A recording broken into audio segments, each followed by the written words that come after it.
it's nice to be in championship season and not worry about what's going to happen.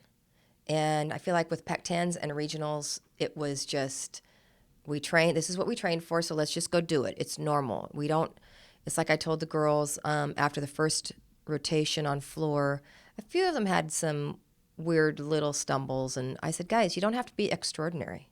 You don't have to be extraordinary. You just have to be normal because you've trained at a very high level and you have competed at a high level, and we're on track now. You know, there's no questions. So it was great to come out again as we did at Pac-10s and hit 24 for 24. Really good routines.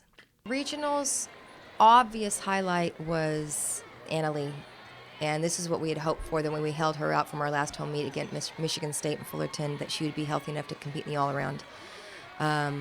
We held her out of Pac-10s in the all-around to be able to do this. And it was nice to see it all come to fruition and to see her just hit 4 of the best routines she's capable of hitting right now. So she was on a great high and knew that she had earned it. So that's always nice, you know, when it's not just a fluke that happened, but when she's earned it.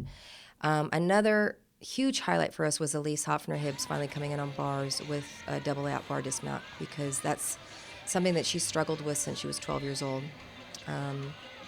And we've spent the last, I don't know if it's a month or 6 weeks, not having her do bars because she's not going to do a double front again.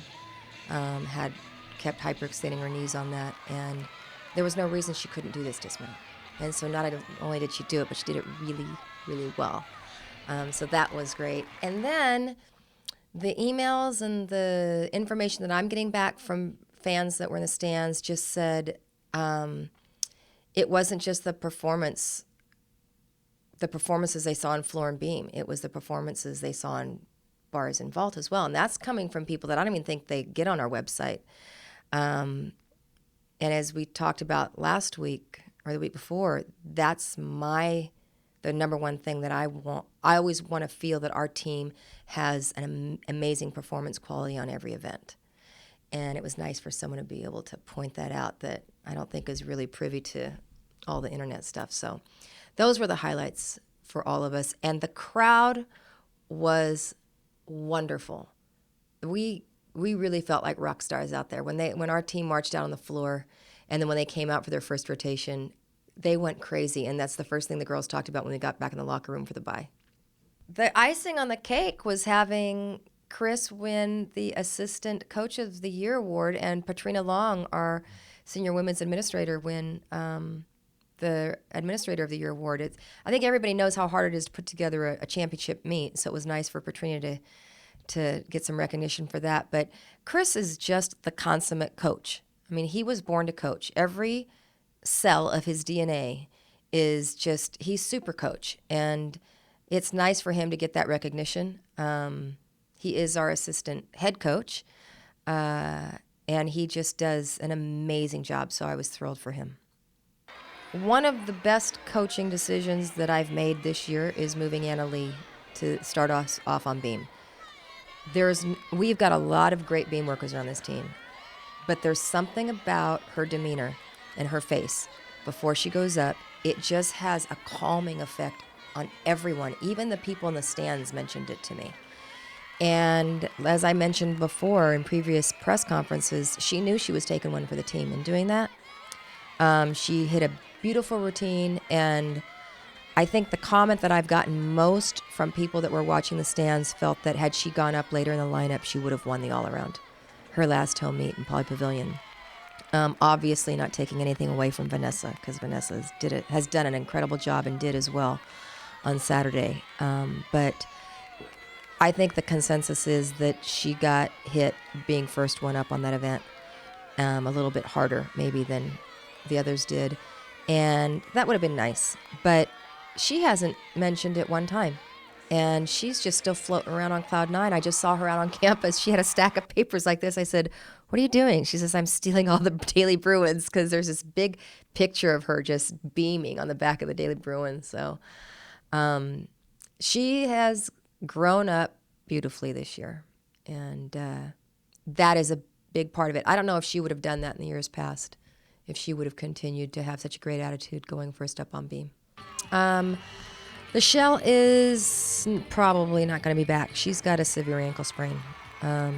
It's about a grade 2. So we're preparing her as if she's going to be coming in to compete, but I don't think that she's going to be able to make it.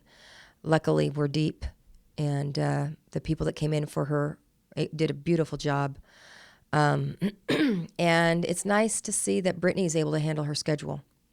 We're going into the 3rd week now of her 12-hour clinics on 2 days a week and not being in the gym much. And she's obviously, she did a great job on Saturday. She's able to handle that. So with just 2 weeks left to the season, there's no question now that she'll be able to handle her schedule this quarter. We don't think about the number 1 seed, but I think it's really important from just a perspective, a national gymnastics perspective, that perception is a big deal, and it's nice to be recognized through scores that we have earned as the top seed in the country. It's a compilation of the work we've done all season, and so that's important to me as a coach far more than it is important to our student athletes. We went into the season saying we need to be ranked in the top 3. That's you need to go into the national championship if you can, being ranked high. But we don't put a lot of importance on that.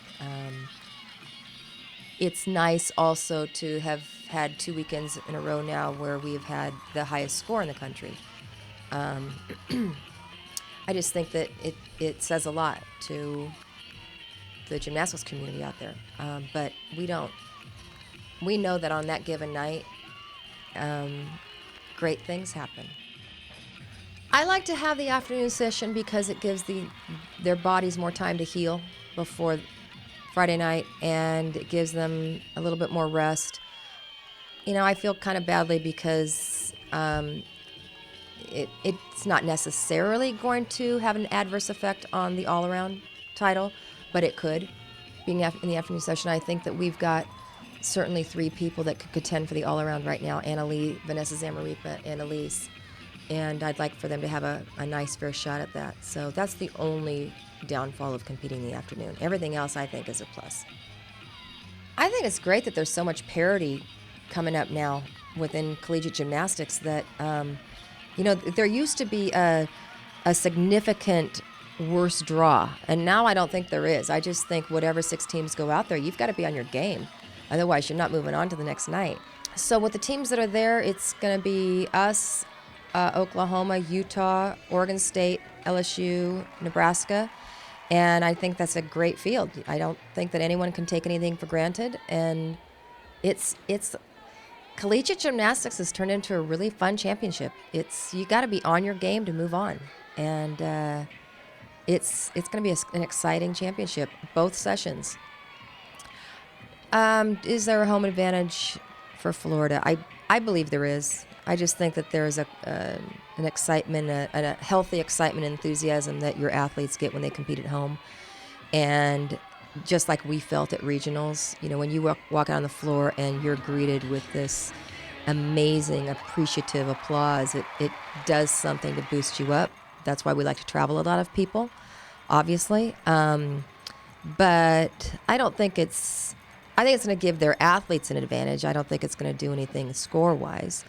And going into the O'Connell Center is going to be fun because it's going to bring back great memories for me, as in that was the first national championship that we ever won. And so you'll always, I think, have a soft place in your heart for your first. And that was an amazing, amazing experience as a young coach. And it'll be fun there to also be on the floor with, I'm just proud of the other Bruins. Rhonda Fain is the head coach of Florida, and Tanya Service from Oregon State made it, and she was a Bruin for us back in the late 80s.